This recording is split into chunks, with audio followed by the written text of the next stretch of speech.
Class 10th के आज के वीडियो में हम असमीकरणों के बारे में पढ़ेंगे। इससे पिछले वीडियो में हमने समीकरण के बारे में पढ़ा था, रैखिक समीकरण, दो चरों वाले रैखिक समीकरण, यानी कि 2 वेरिएबल के हमने इक्वेशन को सॉल्व किया था। हम अब आज इस टॉपिक में करेंगे इन इक्वेशन को सॉल्व। इससे पहले हमने यूनिट 3, 2 और 1 साथ ही साथ यूनिट 9 का भी डिस्कशन किया है, जिसे आप एक कॉर्नर पर आई बटन है उसे प्रेस करके उन वीडियो को देख सकते हैं, उन्हें अच्छे से तैयार कर सकते हैं।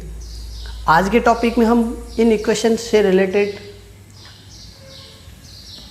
लीनियर इन इक्वेशन से रिलेटेड टॉपिक को डिस्कस करेंगे। आज के टॉपिक हमारा ये है, क्या होती है इन इक्वेशन, यानी रैखिक असमीकरणें क्या होती है। पहले इसको जान लेते हैं। इससे पहले हमने समीकरण पढ़ा था। समीकरण में देखिए एक वर्ड आता है सम। यहाँ सम का मतलब समान है, यानी बराबर है। ये ध्यान रहे, बराबर। वहाँ पे आपने प्रत्येक प्रश्न में ये निशान देखा होगा, बराबर का निशान। अब है हमारे पास असमीकरण।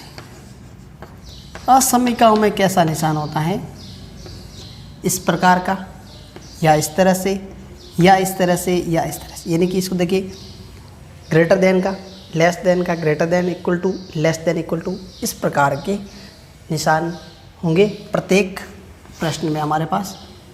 तो इसके लिए एग्जाम्पल के तौर पे आप देखिए किस प्रकार के हैं ये फर्स्ट हमने देखा, देखो x की वैल्यू 3 से बड़ी है, x इज़ ग्रेटर देन 3। ये ग्रेटर देन पढ़ा जाएगा, इसको x का मान 3 से बड़ा है। इसको पढ़ा जाएगा y is less then 4, y का मान 4 से छोटा है। इसको पढ़ा जाएगा x is greater than equal to, देखो ग्रेटर देन भी है और इक्वल टू भी है, -2।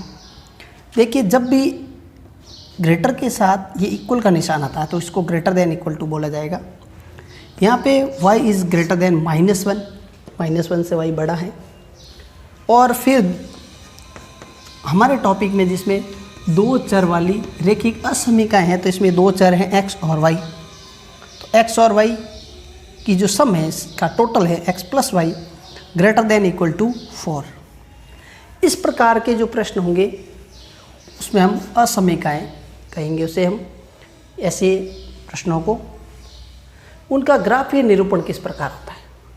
तो सबसे पहले हम देख लेते हैं एक चर वाले। ये पहले तो एक चर के हैं,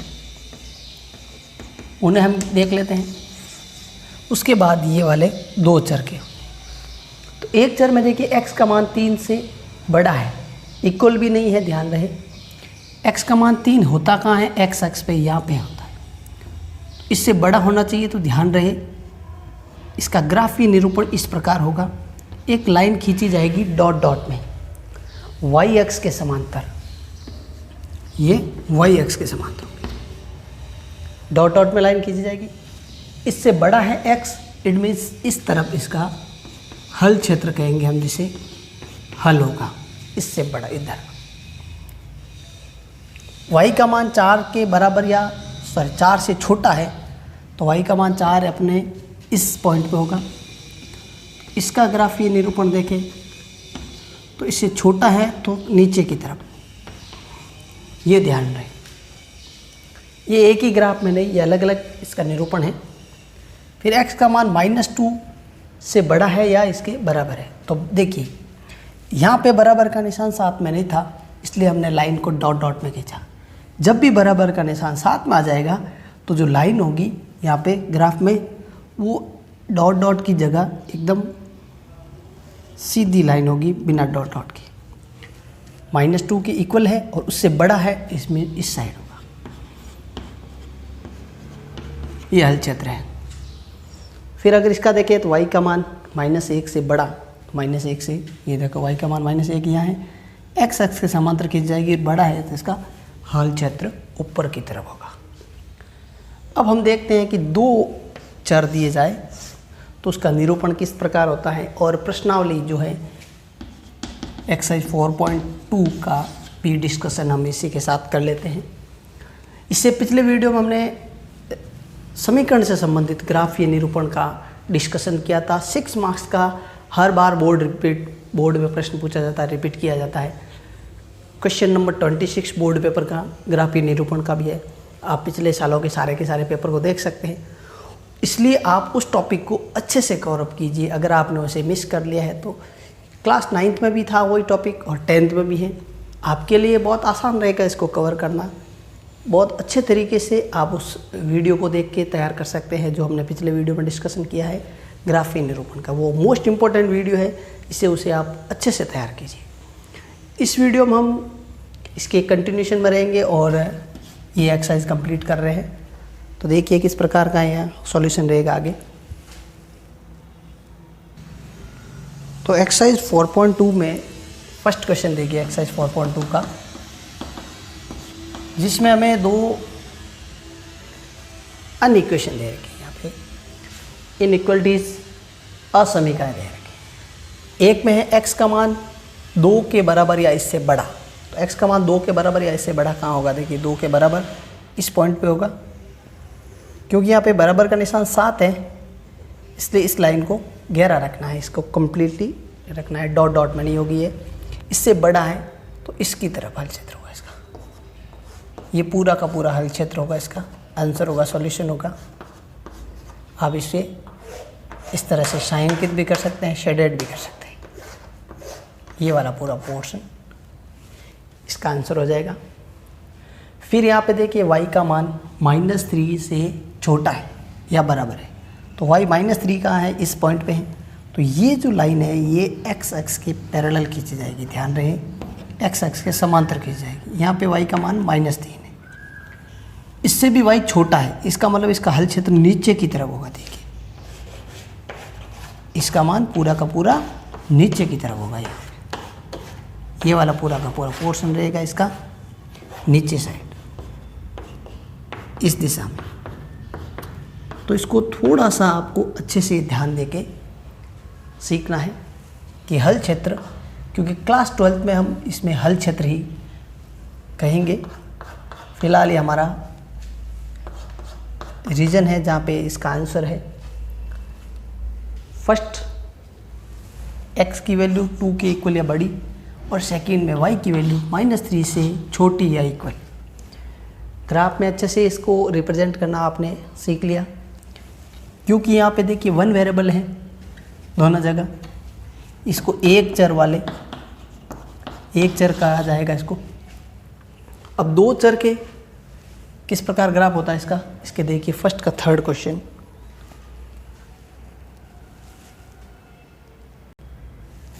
फर्स्ट के थर्ड में x - 2y का मान 0 से छोटा होना चाहिए, ग्रेट लेस देन 0। तो इसके लिए यहाँ पे देखिए ये -2 है, हमने ट्रांसफ़र कर लिया इक्वल के उस साइड। इसको हल करने के लिए हम क्या कर रहे हैं, एक टेबल तैयार कर रहे हैं। क्या है इस टेबल को प्रिपेयर करने का तरीका देखिए ज़रा। x और y, जो हम y की वैल्यू पुट करेंगे यहाँ पे, जैसे y की वैल्यू 0 पुट की तो 0 × 2 0 हो गया, x का भी मान 0 हो जाएगा। इस टेबल के लिए y बराबर 0 पर x का भी मान 0 के इक्वल रहेगा। यहाँ पे इक्वल का निशान नहीं है, 0 से छोटा है, 0 पे 0। फिर y की वैल्यू अगर हम वैल्यू पुट करते हैं 1, तो x का मान 2 × 1 इस तरह से रहेगा। y को 1 पुट किया, x हो गया 2।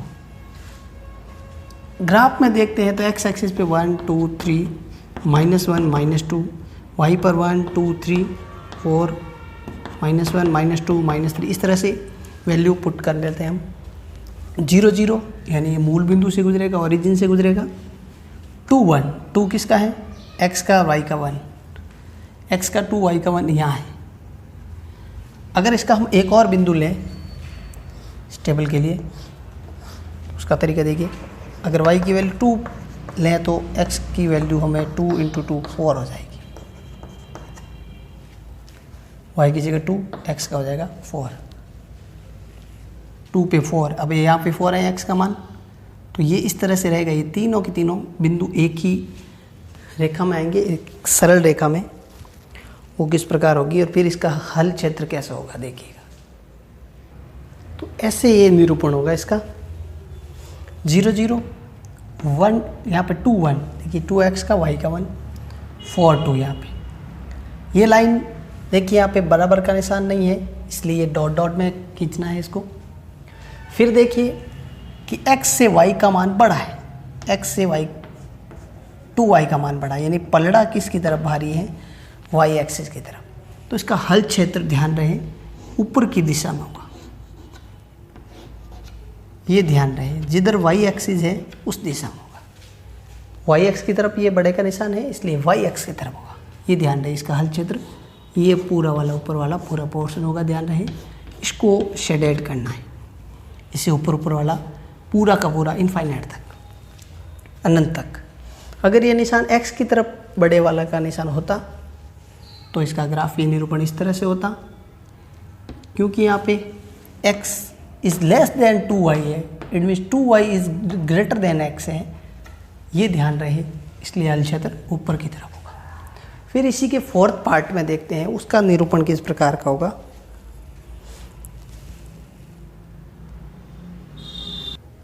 तो क्वेश्चन नंबर 4 ये है, फर्स्ट का फोर्थ है 2x + 3y is less than equal to 6। देखिए 6 का मान बड़ा है और बराबर भी है। तो इसके लिए देखिए सबसे पहले इस प्रकार के प्रश्नों को हल करने में हम उसको समीकरण में कन्वर्ट करते हैं। पहले इक्वल टू 6 लेके, फिर 2x = 6 - 3y, 6 - 3y हो गया। और उसके बाद फिर ये जो 2 है 6 - 3y/2 रहेगा। इस y की जगह हम वैल्यू पुट करेंगे, जैसे हमने लास्ट वीडियो में देखा था समीकरण में y = जैसे यहाँ पे 0 रखा, तो यहाँ पे x की वैल्यू क्या प्राप्त होगी, 6/2 यानी 3 प्राप्त हो जाएगी। फिर y = अब 0 के बाद क्या रखना है, इसका तरीका यहाँ से देखिए, या तो 2 घटाना है या 2 जोड़ना है। तो 2 हम जोड़ लेते हैं, 2 पुट करते हैं, तो x = 6 - 3 × 2, 3 2 जब भी 6 हो गया, 6 - 6 0/2 यानी 0 हो गया। और y = अब रखते हैं -2 या प्लस का 4 रख देते हैं, 2 यहाँ पे ऐड कर लिया हमने। तो x = 6 - 3 × 4/2, 6 में से देखिए 3 × 4 12 घटाएंगे, -6/2 कितना हो गया, -3। इस प्रकार इसकी जो टेबल प्राप्त होगी वो इस तरह से होगी। सर्वप्रथम हमने y की जगह 0 पुट किया, x का मान 3 प्राप्त हुआ। 2 पुट किया हमने, 2 रखा, 0 प्राप्त हुआ। और 4 रखा तो हमने -3 प्राप्त किया। अब इसको ग्राफ में कैसे करना है, इसका तरीका देखिएगा। बहुत ही आसान तरीका है, जैसे हमने लास्ट वीडियो में देखा था कि किसी भी लाइन को ग्राफिकली कैसे शो करते हैं, उसी तरीके से करना है। बस यहाँ पे ध्यान रखें कि ग्रेटर देन और इक्वल टू का निशान से हल क्षेत्र या फिर उसका हल किस दिशा में होगा, किस तरफ होगा। ग्राफ में यहाँ पे देखिए 3 है x का, y का 0 कहाँ होगा, x एक्सिस पर, x एक्स पर होगा। उसके बाद 0x का है, y का 2 है, y एक्सिस पे होगा। -3x का मान और y का मान +4 यहाँ है, y का मान -3। ये दोनों का इंटरसेक्शन पॉइंट यहाँ रहेगा, इस पॉइंट पे। थोड़ा ध्यान रहे इस पॉइंट को। अब इन तीनों बिंदुओं को हम मिलाते हैं तो एक सरल रेखा प्राप्त होगी, जो इस लाइन के लिए, इस समीकरण के लिए रेखा का ग्राफीय निरूपण होगा। तो ग्राफ में पहले इसके बिंदु देखते हैं। बिंदु हमने ऑलरेडी शो किया है, 3,0 ये रहा, 0,2 ये है, -3,4 यहाँ पे। इनको मिलाने से एक सरल रेखा प्राप्त होगी। ये एक स्ट्रेट लाइन है।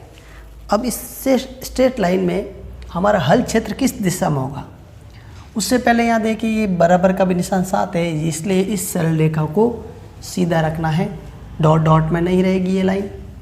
फिर इसका हल क्षेत्र मूल बिंदु की दूसरी तरफ होगा या मूल बिंदु की तरफ होगा, इसको जांच करने का एक बहुत ही इम्पोर्टेंट तरीका देखिए। यहाँ पे देखिए x और y ये आपको पता लगाने का एक तरीका है कि किस दिशा में होगा। इसका तरीका यहाँ देखिए, इस बॉक्स के अंदर 2x + 3y < 6, तो x और इस y की जगह 0 0 पुट करना है। ये प्रोसेस है जांच करने का। तो जब 0 0 पुट करते हैं तो ये 0 + 0 0 हो गया।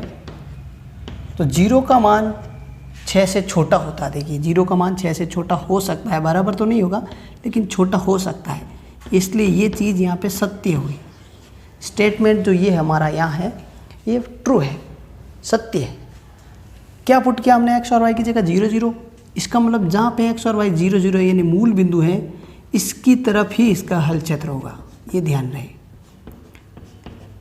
यानी इस लाइन का ग्राफीय निरूपण में हल क्षेत्र मूल बिंदु की तरफ होगा, इसका छायांकित भाग मूल बिंदु की तरफ होगा, दूसरी दिशा में नहीं होगा। दूसरी दिशा में कब होता, जब ये स्टेटमेंट यहाँ पे असत्य हो जाता। x और y की जगह 0 0 रखने पे ये असत्य हो जाता, तो ये मूल बिंदु की दूसरी तरफ होगा। ये इंपॉर्टेंट पॉइंट है क्योंकि क्लास 12th के अंदर एक यूनिट है 15 यूनिट, उस यूनिट में भी इस प्रकार की कंडीशन का यूज़ करेंगे। तो इसको आप अच्छे से ध्यान दें कि किस तरफ हल क्षेत्र होगा और क्यों होगा। इम्पोर्टेंट बात है कि क्यों होगा। इसका तरीका ये है कि जो बिंदु हमने रखा है उसके लिए ये सत्य स्टेटमेंट है, ट्रू स्टेटमेंट है। इस वजह से जो बिंदु हमने रखा है वही रहेगा। अगर हम इसका जांच करना चाहते हैं कि इस दिशा का, इस साइड का कोई एक बिंदु ले लेते हैं, जैसे कि यहाँ पे एक बिंदु हमारे पास प्राप्त होगा 3 4। तो अगर हम इसकी 0 0 की जगह 3 और 4 लेते हैं तो फिर देखते हैं सत्य है या असत्य है। इसका तरीका, जांच करने का तरीका, तो यहाँ पे देखिए इसी में x की जगह 3 और y की जगह 4 लेते हैं, तो ये होगा 6 + 12 18। अब देखो आप, क्या ये 18 का मान 6 के बराबर है या फिर 6 से छोटा है? तो बिल्कुल नहीं, क्योंकि ये 6 बड़ा नहीं है, 18 बड़ा है। और ये स्टेटमेंट क्या कह रहा है कि 18 < 6। ये बिल्कुल असत्य है, ये फॉल्स है। इसलिए इस बिंदु की तरफ ये हल क्षेत्र नहीं होगा, इसके दूसरी तरफ होगा, जो हमने ऑलरेडी शो कर रखा है कि मूल बिंदु की तरफ होगा। इसलिए कोई भी हल क्षेत्र आपको जांच करना है कि किस दिशा में होगा, इसका तरीका ये है कि किसी बिंदु के लिए आप जांच कर लीजिए। उस बिंदु पे सत्य आता है तो उसी की तरफ कर देना है, और उस पर अगर असत्य आता है, जैसे इसके लिए असत्य आया तो इसकी दूसरी तरफ ऑलरेडी हमने किया वैसे आ जाएगा। और मैक्सिमम क्वेश्चन में हमें 0 0 से चेक करना है।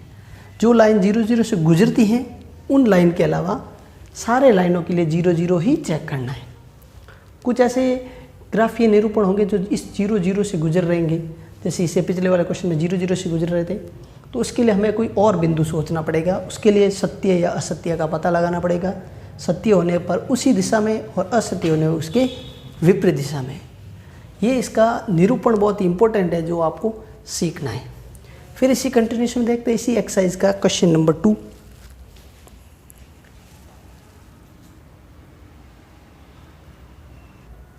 तो सेकंड के फर्स्ट में देखिए मॉडुलस एक्स, ये इसको मॉडुलस बोला जाता है। इस प्रकार के निशान को क्या बोलते हैं? मॉडुलस। मापांक, हिंदी में क्या कहते हैं इसको? मापांक कहते हैं। क्या मतलब है इसका, एक बार ज़रा सीख लीजिए। जैसे अगर असमीका में इस प्रकार का निशान आएगा तो इसका क्या मीनिंग है? जब ये निशान हटेगा तो देखिए ये जो 3 है ये प्लस माइनस का दोनों हो जाएगा, ये इस तरह से रहेगा। x का मान -3 से बड़ा लेकिन +3 से छोटा, इस मॉडुलस को खोलने का ये नतीजा रहेगा। वैसे इसके अंदर मेनली क्या होता है कि कोई भी नेगेटिव नंबर हो वो पॉजिटिव बन जाता है। जैसे -5 है तो उसका +5 हो जाता है। लेकिन यहाँ पे असमीका है तो x का मान हम प्रेडिक्ट नहीं कर पाएंगे कि क्या मान होगा। तो x की जगह जो भी मान रखेंगे उसका मॉडुलस 3 के बराबर या 3 से छोटा होगा। तो इसका तरीका देखिए कि कैसे वैल्यू होगी 3 के बराबर या 3 से छोटी होती है। इसके लिए देखिए आप एग्जाम्पल के तौर पे, हमें ग्राफिकली तो बहुत ही सिंपल ही शो करना है। मैं यहाँ पे मान रख दूँ -3, -2, -1, 0, 1, 2 और 3। तो जैसा कि मैंने आपको पहले बताया, इसमें कोई भी नेगेटिव नंबर होता है वो पॉजिटिव हो जाता है। ये पॉजिटिव हो गया, ये भी पॉजिटिव हो गया, और ये तो ऑलरेडी पॉजिटिव है तो पॉजिटिव रहेगा। ऐसा नहीं है कि इसका निशान बदल के माइनस हो जाएगा। तो देखिए हमें यहाँ पे क्या ज्ञात करना था, क्या देखना था कि x का मान 3 के बराबर या 3 से छोटा है। तो देखिए 3 के बराबर है इन दोनों दशाओं में, और बाकी इन सब जगह 3 से छोटा है। तो रेंज क्या थी हमारी, -3 से लेकर हमने +3 तक का मान रखा। -3 से लेकर +3 के बीच में होगा x का मान, इसके बराबर होगा या इसके मध्य का होगा। अगर हम x की जगह -4 लेते हैं तो -4 का मॉडुलस +4 होता है, जो इसके बराबर या इससे छोटा नहीं है। इसलिए ध्यान रहे x का मान कहाँ से कहाँ तक लेंगे, इसकी रेंज क्या होगी, इसका परिसर क्या होगा।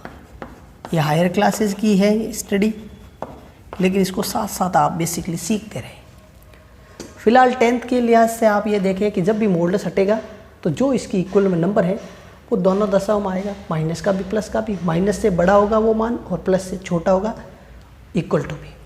फिर इसका ग्राफीय निरूपण देखें, बहुत ही सिंपल है, इसमें कोई टेबल की ज़रूरत नहीं है। x का मान +3 देखें तो यहाँ रहेगा, इस पॉइंट के साथ कंटिन्यूशन में एक लाइन खींचनी है y अक्ष के समांतर। अगर इस चीज़ को नोट करें तो x का मान 3 के बराबर या 3 से छोटा होगा, तो छोटा इस दिशा में होगा, इस दिशा में, इस साइड होगा। ध्यान रहे ये इस दिशा में। आप यहाँ देख भी सकते हैं 3 से छोटा 2 है, 1 है, 0 है, तो इस साइड होगा। अगर इसको देखें तो x का मान -3 यहाँ है, तो यहाँ एक लाइन खींची जाएगी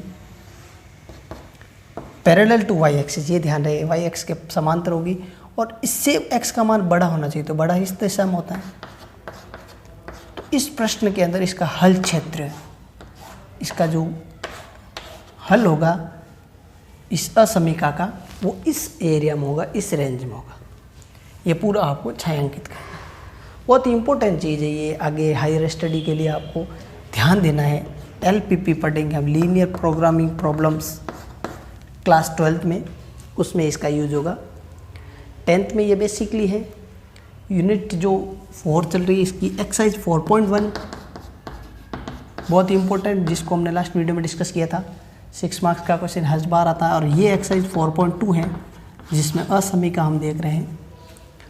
ये इस प्रकार के सॉल्यूशन होंगे। फिर देखते हैं सेकंड का, सेकंड जो है वो यहाँ पे दे रखा है, क्या सॉल्यूशन रहेगा। इसका तरीका देखिए एक बार थोड़ा सा। x और y है तो इसको कैलकुलेट कर लेते हैं। तो ये जब भी ग्रेटर देन इक्वल टू के इस साइड आएगा तो ये तो अपने निशान चेंज कर देगा। 3x - x हो जाएगा 2x, -2y - y total -3y less than equal to -8। ये ध्यान दें, ये कंडीशन प्राप्त हुई है। अब इससे हम टेबल प्राप्त करेंगे और फिर उसका ग्राफीय रिप्रेजेंटेशन देखेंगे, ग्राफिकली इसको शो करेंगे। तो यहाँ पे इसकी टेबल तैयार करते हैं हम। इक्वल लेके, इक्वल -8 बराबर लेके हम इसको सॉल्व करेंगे। x इक्वल टू देखिए 3y हो जाएगा, प्लस का 8 ऑलरेडी माइनस का है, तो x का मान क्या प्राप्त होगा 3y - 8/2। ये y हम पुट करेंगे, x equal to 3y - 8/2।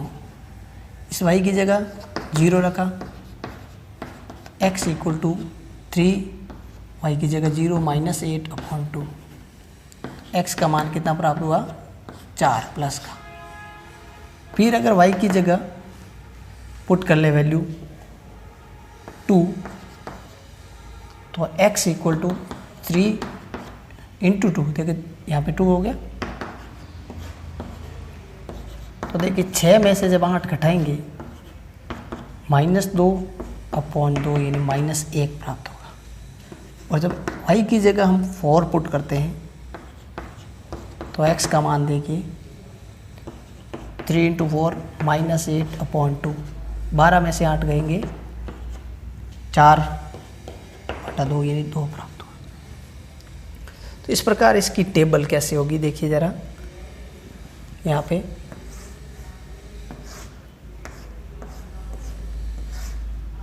x और y, सबसे पहले हमने y 0 रखा, x का मान 4 प्राप्त हुआ, y का 2, उस समय x -1, और y जब 4 रखा तो x का मान +2। ग्राफ में कहाँ होगा ये देखिए, x -4 है इस पॉइंट पर, यहाँ y 0 है, माइनस है x का मान, y का +2, x का -1 और y का +2 इस पॉइंट पे होगा, और 2 4, 2x का है, y का 4 है, यहाँ इस पॉइंट पे होगा। तो अब हम इन तीनों बिंदुओं को मिला लेते हैं, तो हमारा एक ग्राफिकल रिप्रेजेंटेशन होगा इस लाइन के लिए। देखिए ये जो असमीका है, इस असमीका को हमने पहले सॉल्व किया, और सॉल्व करके हमने एक टेबल तैयार की इसके निरूपण के लिए। इस टेबल का हमने यहाँ पे ग्राफिकल रिप्रेजेंटेशन कर दिया। ये इस तरह से लाइन रहेगी, देखिए इक्वल टू का निशान यहाँ पे शामिल है, देखिए, इसलिए इस लाइन को डॉट डॉट में नहीं रखना है, पूरा गहरा रखना है, और तीनों बिंदुओं को मिला लिया, स्ट्रेट लाइन प्राप्त होगी। अब इसका हल क्षेत्र किस तरफ होगा, इसका जांच करने का तरीका देखिए। इन दोनों जगह 0 0 पुट करते हैं, ये रफली यहाँ देख लेते हैं इस बॉक्स में,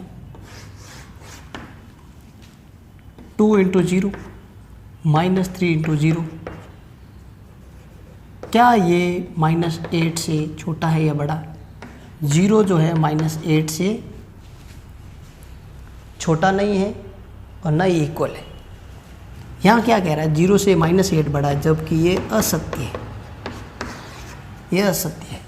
इसका मतलब इसका हल क्षेत्र मूल बिंदु की तरफ नहीं होगा, दूसरी दिशा में होगा, दूसरी साइड होगा, ये ध्यान रहिए, इस दिशा में होगा।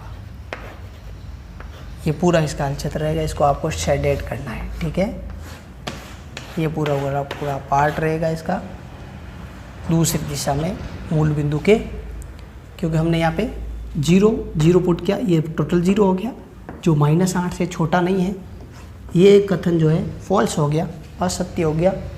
इसलिए जो बिंदु हमने रखा उसके दूसरी दिशा में, अगर ये 0 0 रखने पे सत्य आ जाता तो ये हल क्षेत्र इस दिशा में होता, जबकि यहाँ पे ये हल क्षेत्र इसके विपरीत दिशा में।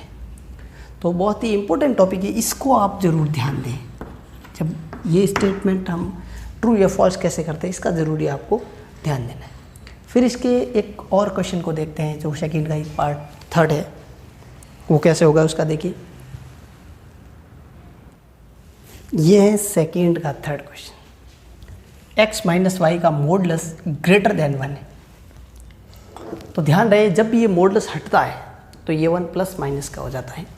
तो इसकी दो स्थितियाँ बनेगी, कैसी स्थिति रहेगी वो दोनों याद आ रहा, ध्यान दीजिए इससे।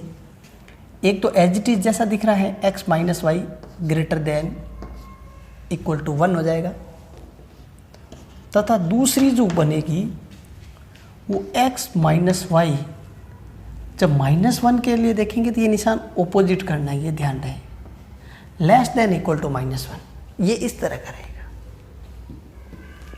इसको आपको ध्यान से समझना है। एक बार तो जैसा एज इट इज है पॉजिटिव में लेने पे x minus y greater than equal to 1, और दूसरी बार जब ये 1 माइनस का रहेगा तो इसमें ध्यान रहे ये निशान चेंज हो जाएगा, इस तरह से हो जाएगा। तो इसका ग्राफीय निरूपण से पहले इसकी टेबल देख लेते हैं, पहले इसके लिए फिर इसके लिए। तो यहाँ पे देखिए टेबल इसकी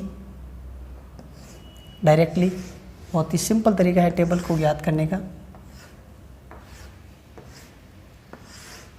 x और y, अब आप देखिए जब हम y 0 करते हैं तो ये y 0 हो गया, गायब हो गया, x का मान 1 प्राप्त हो जाता है। और जब x 0 करते हैं तो ये x को 0 कर दिया तो y का मान -1 प्राप्त होता है। और अगर हम x की जगह 1 रखें, x का मान 1 पुट करें, यहाँ पे 1 हो गया, तो y क्या प्राप्त होगा, इसके लिए तरीका देखिए। 1 - y इक्वल टू 1 हो तो y इक्वल टू कितना हो जाएगा, देखिए 1 पे 1 ये 0 हो गया, 2 प्राप्त रखते हैं, यहाँ पे 2 रखते हैं तो 2 से क्या प्राप्त होगा, देखिए 1 माइनस 2, तो y की वैल्यू +1, 2 पे 1 हो जाता है। वैसे ग्राफीय निरूपण के लिए इन दो बिंदुओं की ही इम्पोर्टेंस रहेगी, इन दो बिंदुओं से ही हम रिप्रेजेंट कर लेंगे। तीसरा बिंदु ज्ञात करने का ये तरीका है। फिर इसका भी देखिए ग्राफीय निरूपण से पहले टेबल कैसी होगी। तीसरा बिंदु तो हम जस्ट इसके लिए प्राप्त करते हैं कि हमारा रिप्रेजेंटेशन राइट है या रॉन्ग है। यहाँ पे भी देखिए एक बार जब x 0 करेंगे तो y की वैल्यू +1 प्राप्त होगी, और जब y 0 करेंगे तो यहाँ से गायब हो गया, x की वैल्यू -1 प्राप्त होगी। तीसरे बिंदु के लिए क्या करते हैं, पर्टिकुलर एक वैल्यू पुट कर लेते हैं। x की जगह जैसे 2 पुट किया हमने यहाँ पे भी, तो यहाँ पे भी 2 पुट करें तो x = 2 पर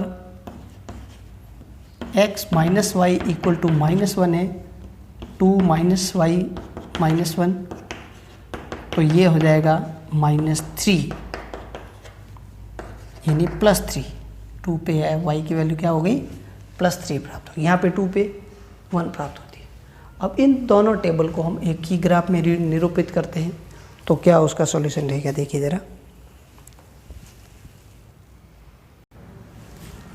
ग्राफ में फर्स्ट टेबल को देखें, 1 0, x का 1 y 0, इस पॉइंट पे 0 -1, 0 किसका, x का, y का -1 यहाँ। तीसरा बिंदु है, x का मान 2 है, y का मान 1 है, तो x का 2 और y का 1 कहाँ होगा, इस पॉइंट पे होगा। इस तरह से फर्स्ट टेबल का निरूपण हमने किया है। तो इसके लिए लाइन कैसी होगी, देखिए ये लाइन होगी ग्राफ में 1 0, 0 -1 और 2 1। अब इसका हल क्षेत्र किधर होगा, इसके लिए तरीका देखिए, ये है हमारे इस लाइन का ग्राफ।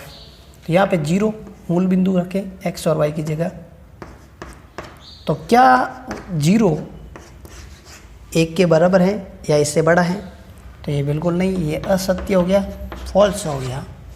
इसलिए ये मूल बिंदु की तरफ नहीं होगा, ये दूसरी दिशा में होगा। इसका हल क्षेत्र इस तरफ होगा, ये पूरा का पूरा इसका शेडेड पोर्शन होगा, छायांकित भाग ये पूरा होगा। फिर बात करते हैं इसके ग्राफीय निरूपण के लिए, जिसके लिए टेबल ये रही 0 x का, y का 1, इस पॉइंट पे x का -1, y का 0, -1 0 यहाँ है, और 2 3, 2 किसका, x का, y का 3, 2 3 यहाँ पे हैं इस पॉइंट पर। इनको हम मिलाएंगे तो किस प्रकार लाइन आएगी, फिर किस प्रकार उसका शेडेड पोर्शन होगा, हल क्षेत्र होगा, छायांकित भाग होगा। तो ऐसे दूसरी लाइन प्राप्त हो जाती है ग्राफ में तीनों बिंदुओं को मिलाने पर। इसके हल क्षेत्र के लिए देखिए यह तरीका क्या होता है, ये आपको रफली वर्क ध्यान रखना है। इसको हल क्षेत्र दर्शाने का जस्ट एक तरीका है, x की जगह 0, y की जगह 0 लिया, तो क्या 0 जो है वो -1 के बराबर या उससे छोटा है, तो बिल्कुल नहीं है, ये भी असत्य हो गया। तो ये भी मूल बिंदु की तरफ नहीं होगा, दूसरी तरफ होगा। तो इसका हल क्षेत्र इस दिशा में होगा, ध्यान रहे।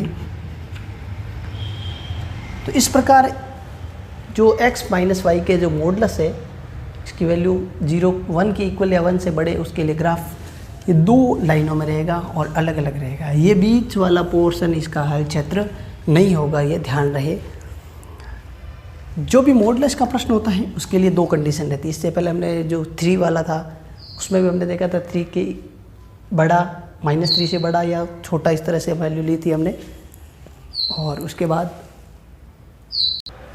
तो साथ ये निरूपण बहुत इंपॉर्टेंट है ना, इसको आपको अच्छे से सीखना है। किस दिशा में होगा, कैसे होगा, मूल बिंदु के लिए असत्य होने की दशा में किस प्रकार होगा, सत्य होने की दशा में किस प्रकार होगा, इन कंडीशन को आपको ध्यान देना है। अच्छे से इसको प्रैक्टिस करते रहिए। साथ ही साथ इससे पहले वाली जो एक्सरसाइज थी उससे भी आप अच्छे से दोहराते रहिए। इसमें अगर आपको कोई प्रॉब्लम है उसको आप ज़रूर कमेंट करें। इस तरह से हमारा ये टॉपिक कंप्लीट हो जाता है। कार इस एक्सरसाइज के साथ ही इस यूनिट का भी कंप्लीटेशन हो जाता है। ये यूनिट भी हमारे कंप्लीट हो जाती है। इससे पिछले वीडियो में हमने इसी यूनिट की एक्सरसाइज 4.1 का डिस्कशन किया था। 6 मार्क्स का इंपॉर्टेंट क्वेश्चन उसमें हर बार पूछा जाता है। ग्राफिकली रिप्रेजेंटेशन, ग्राफीय तरीके से, और साथ ही साथ जो साधनीयता के प्रतिबंध के लिए, सॉल्युबिलिटी के लिए जो हमने टेबल तैयार की थी, जिसमें नेचर ऑफ जो लाइंस है, उनकी जो टाइप ऑफ सॉल्यूशन है, उनकी जो एल्जेब्रिक एक्सप्रेशन है वो कैसा होगा, उसके लिए टेबल को अच्छे से रिपीट कीजिए, तैयार कीजिए। साथ ही साथ इम्पोर्टेंट क्वेश्चन की जो प्लेलिस्ट थी हमने जो बोर्ड एग्ज़ाम के लिए तैयार की थी, उस प्लेलिस्ट से भी आप जो यूनिट हमने कंप्लीट कर दी है, फर्स्ट, सेकंड, थर्ड, फोर्थ और 9th, उन सब के आप वीडियो देख सकते हैं इम्पोर्टेंट क्वेश्चन की जो उस प्लेलिस्ट में। आप चैनल के होम पेज पे जाके एक प्लेलिस्ट में आप वो सारे के सारे वीडियो प्राप्त कर लेंगे। बोर्ड एग्ज़ाम के लिए उस प्लेलिस्ट में जो हमने वीडियो अपलोड किए हैं उनमें मैक्सिमम क्वेश्चन बोर्ड पेपर में आए, एक आध क्वेश्चन को छोड़ के ऑलमोस्ट सारे के सारे क्वेश्चन उसी रिलेटेड थे। उन्हें आप बार बार दोहरा के देख भी सकते हैं, पेपर से मिलान भी कर सकते हैं। साथ ही साथ पेपर का जो भी सॉल्यूशन हमने तैयार किया है, जिसे आप कोर्स कंप्लीट होने के बाद एकदम अच्छे तरीके से देख के अपने नेक्स्ट ईयर के लिए प्लान अच्छा कर सकते हैं, जो नेक्स्ट पेपर आप देने वाले हैं उसके लिए। साथ ही साथ एक स्ट्रॉन्ग बेस के साथ, एक हेल्थफुल और एक अच्छे माहौल के साथ, एक अच्छे एटमॉस्फेयर के साथ आप आगे बढ़ते रहिए, हेल्थी रहिए, स्वस्थ रहिए और खुश रहिए। जय हिंद।